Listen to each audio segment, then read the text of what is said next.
Hello বন্ধুরা, best রাইসে আপনাদের স্বাগত। আমরা আবারও এসে গেছি একটা কেকের রেসিপি নিয়ে। কেক খেতে আমরা কম বেশি সবাই পছন্দ করি, কিন্তু কেক বানাতে আমরা ভয় পাই। তো আমি যেভাবে কেক আজকে বানাবো সেভাবে আপনারা বানাবেন, খুব সহজে সুন্দরভাবে কেকটা বানানো হবে। আর এই কেক বানানোর জন্য আমি কোনো রকম ইলেকট্রিক বিটার ব্যবহার করব না, ডাল ঘুটনি দিয়ে এই কেকটা বানাবো। তো চলুন শুরু করা যাক। কেকের জন্য আমি হাফ বাটি ময়দা নিয়েছি। আজকের কেকের রেসিপির জন্য সঠিক মাপটা খুব গুরুত্বপূর্ণ। তো এই বাটিটার আমি হাফ বাটি ময়দা নিয়েছি। ময়দাটা আমি ভালো করে চেলে নিয়েছি। আধ চা চামচ বেকিং পাউডার ময়দার মধ্যে দিয়ে দিব।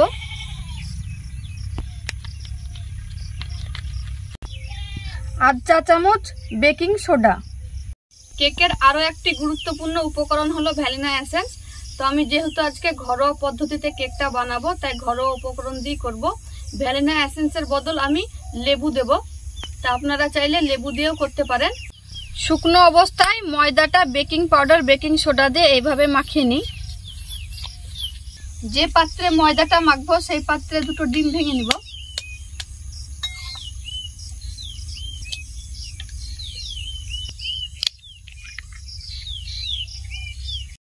ডিমের সাদা অংশটা থেকে কুসুমটা আলাদা করে নিব।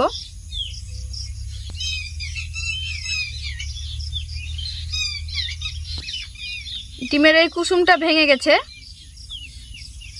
তো এটা আমি সাবধানে তুলে নিব।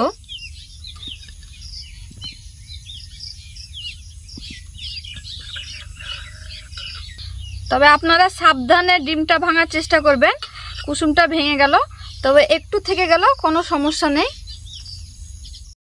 ডিমের এই সাদা অংশটাকে ঘুটনি দিয়ে এবার 10 থেকে 15 মিনিট মতো ঘুটে নিব।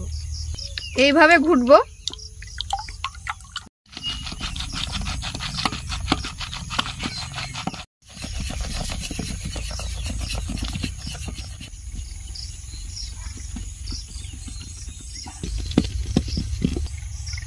এই বাটিটার হাফ বাটি ময়দা নিয়েছিলাম, হাফ বাটিরও কম চিনি নিব। ময়দাটা 150 মতন ছিল, চিনিটা 100 মতো। এবার চিনিটা আমি এই ডিমের এই সাদা অংশের মধ্যে অল্প অল্প করে দেব, আর এইভাবে একইভাবে মেশাতে থাকবো।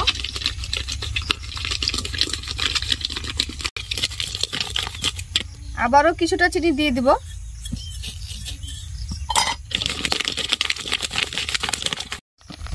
এই দেখুন, এইরকম করে ঘুটে নিয়েছি, 10 মিনিট মতো ঘুটেছি। এবার ডিমের কুসুমটা দিয়ে দিব।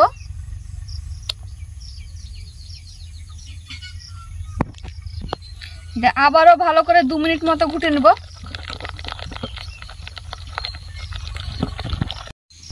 ডিমের কুসুমটা দেওয়ার পর আরো 2 মিনিট ঘুটে নিলাম।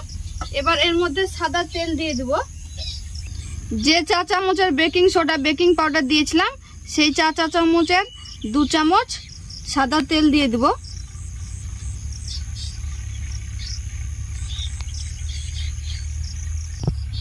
তেলটাকেও ভালো করে ডিমের কুসুমের সঙ্গে ডিমের সাদা অংশের সঙ্গে ঘুটে নিব।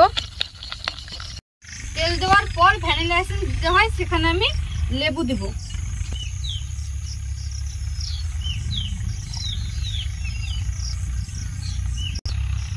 লেবুর রসটা 1 চা চামচ মতো দিলাম। সবকিছু ভালো করে ঘুটে নিয়েছি। এবার অল্প অল্প করে ময়দা দিয়ে মাখিয়ে নিব। যে ময়দাটা আমি বেকিং সোডা বেকিং পাউডার দিয়ে মাখিয়ে রেখেছিলাম, সেই ময়দাটা দিয়ে এবার মাখিয়ে নেব।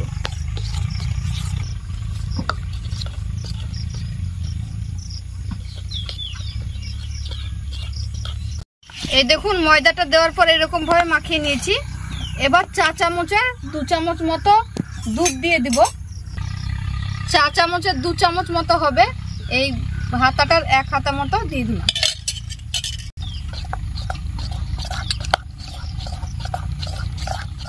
সবকিছু রেডি হয়ে গেছে। এবার আমি উনুনটা ধরিয়ে দেব।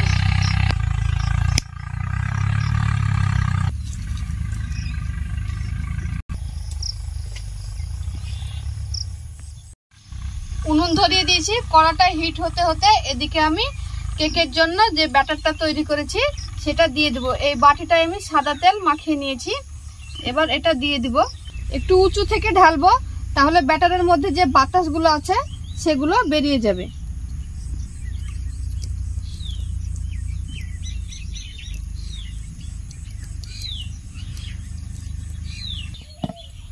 দুই একবার এইভাবে ঝাঁকিয়ে নিব, বাতাস যদি থাকে বাতাসটা বেরিয়ে যাবে। কড়াটা আমি 7 মিনিট থেকে 8 মিনিট আগে বসিয়ে রেখেছি, গরম করে নিয়েছি। এবার আমি এটা দিয়ে দিব। আর তলাতে আমি একটা ঢাকনা দিয়েছি। এবার হালকা মিডিয়াম আঁচে ঢাকা দিয়ে 20 মিনিট মতো রেখে দিব। 20 মিনিটের আগে বারবার ঢাকা তুলে দেখা যাবে না, একদম শেষ 20 মিনিট পরেই ঢাকা তুলে দেখতে হবে। মোটামুটি 25 মিনিট মতো মিডিয়াম আঁচে জাল করে নিয়েছি। এবার দেখা যাক কেমন হয়েছে। এই দেখুন কতটা ফুলেছে। এবার একটা কাঠি দিয়ে দেখে নিই কেমন হয়েছে। এই দেখুন কাঠিটা পরিষ্কার এসেছে, তার মানে কেকটা হয়ে গেছে। এবার আমি নামিয়ে নিব। নামিয়ে নিয়ে ঠান্ডা করে আপনাদেরকে কেটে দেখাচ্ছি। আর এই দেখুন কড়াইটা একটুও দাগ হয়নি বা লেগে যায়নি। এই দেখুন পরিষ্কার হয়েই আছে। আমি কোনো রকম পেপার বা কাগজ কিছুই দিইনি এতে।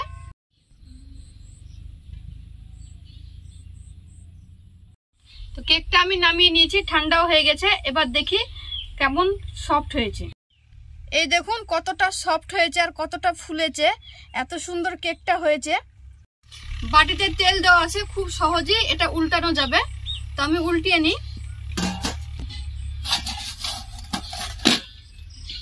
এই দেখুন খুব সহজেই উল্টে গেল। আর এই দেখুন একটুও পুড়েনি কিন্তু। আর এই দেখুন কতটা সফট হয়েছে, কালারটা খুব সুন্দর এসেছে। এই দেখুন। এবার কেকটা কেটে নিই, চলুন।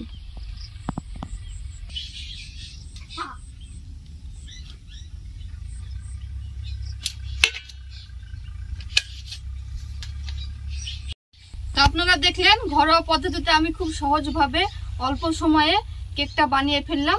আপনারাও যে কেউ বানাতে পারবেন। এই ভিডিওটা যদি আপনারা প্রথম থেকে শেষ পর্যন্ত দেখেন, আর আমাদের চ্যানেলে নতুন হলে আমাদের চ্যানেলটিকে সাবস্ক্রাইব করে আমাদের সঙ্গে থাকবেন। আর এই রকম করে কেক করে খেয়ে জানাবেন কেমন হয়েছে কমেন্টে। আশা করছি আপনাদের সবার পছন্দ হবে এই কেক বানানোর পদ্ধতিটা। ভালো থাকবেন, সুস্থ থাকবেন। আজকের ভিডিওটা এখানেই শেষ করলাম।